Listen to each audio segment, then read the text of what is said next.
Good evening, everyone. Like Dev said, my name is Connor Lynn, and I am a grade 12 student here at Dock.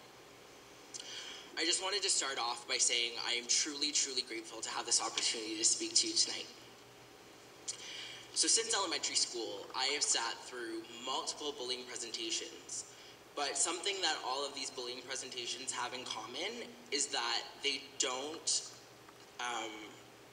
say anything about the personal experience that people go through. So tonight, just like Caitlin and Robbie, I'm going to be speaking about my personal experience, and I'm going to touch on the topic of homophobia. So Canada has come a long, long way with regards to gay rights.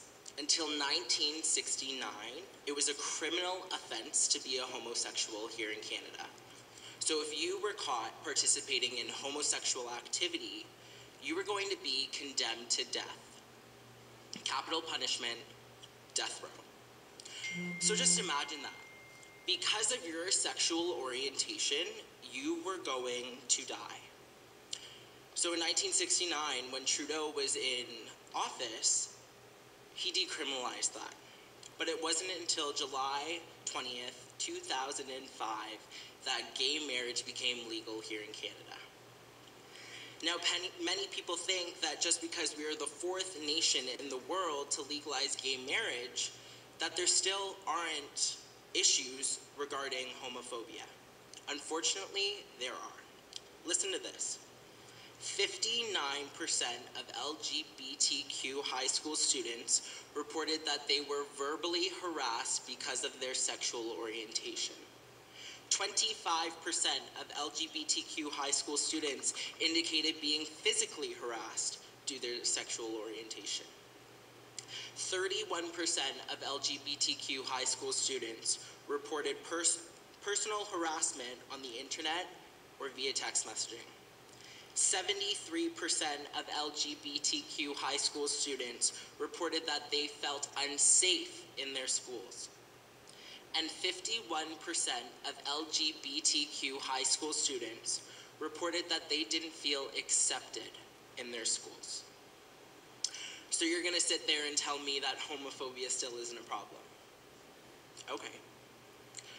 I grew up in the Catholic community, like many of you. And from a young age, we are told that boys like girls and girls like boys, and that's all there is. There's nothing else. We are never told that it is okay to love who you want to love. It must be someone of the opposite gender. Believe it or not, by the young age of 4 years old, I began to learn that I was different. That I didn't like girls, that I liked boys. But because society told me that this was wrong, I had to hide who I was for a really long time. Now my voice is a little feminine, I get that. So all throughout elementary school and the early years of high school, I was bullied because of my voice. I was constantly being asked, "Are you gay?" Now these three words that make up this question, "Are you gay?" felt like an attack. Because the people asking me that question wanted to degrade me, make me feel uncomfortable, make me feel unwanted. And that's exactly how I felt. I would partake in activities such as theater and dance, and I always had more girlfriends than guy friends. "You're a faggot, you're a homo, you're a queer," were the most popular statements that I heard. I would get stares when I would go to parties. I would hear people laughing at me in the background. And because of this hate, I had forced myself into thinking that I was straight. I would talk about liking girls when I didn't really like girls. I would try and make my voice sound deeper and more masculine to fit in with other people. When I was younger, at night, I would sit down by my bed and I would pray to God to make me straight. Make me the same as everybody else. Why was I being picked on? Why was I having to be different? On multiple occasions, I seriously contemplated taking my life. I would cry myself to sleep some nights because I felt so emotionally damaged that I couldn't live anymore. I thought that I would have to grow up with this beard, someone to help hide who I was. So high school came around, and I thought this is the perfect opportunity to prove that I'm straight.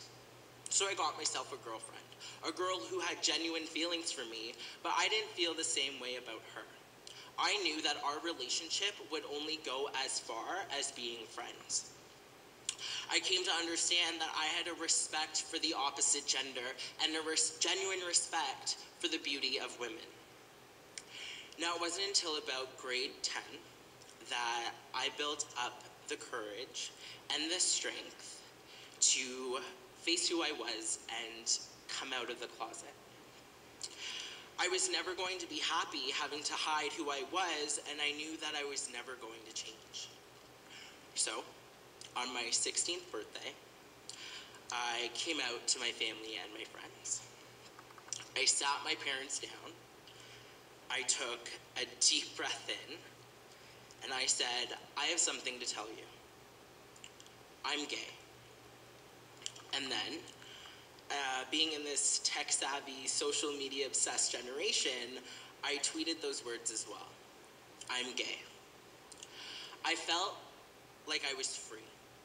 Like a 10,000-pound weight had been lifted off of my shoulders, but why did I have to feel like that? I shouldn't have had to feel that way. Yeah, I lost a few friends along the way after coming out, but was I really any different before than I am now? No. I just had that label of being gay on me. So now a lot of people get the notion that being gay is a personal choice. And I am standing here today to tell you that being gay is not a personal choice. You didn't come out of your mother's womb with the option of, do you want to be gay or do you want to be straight? No, you were born that way. So why do you think it's any different for me? It's not. I was born the way I am, you were born the way you were. And like Dorothy Parker said, and I absolutely love this quote, she said, heterosexuality is not normal. It's just common.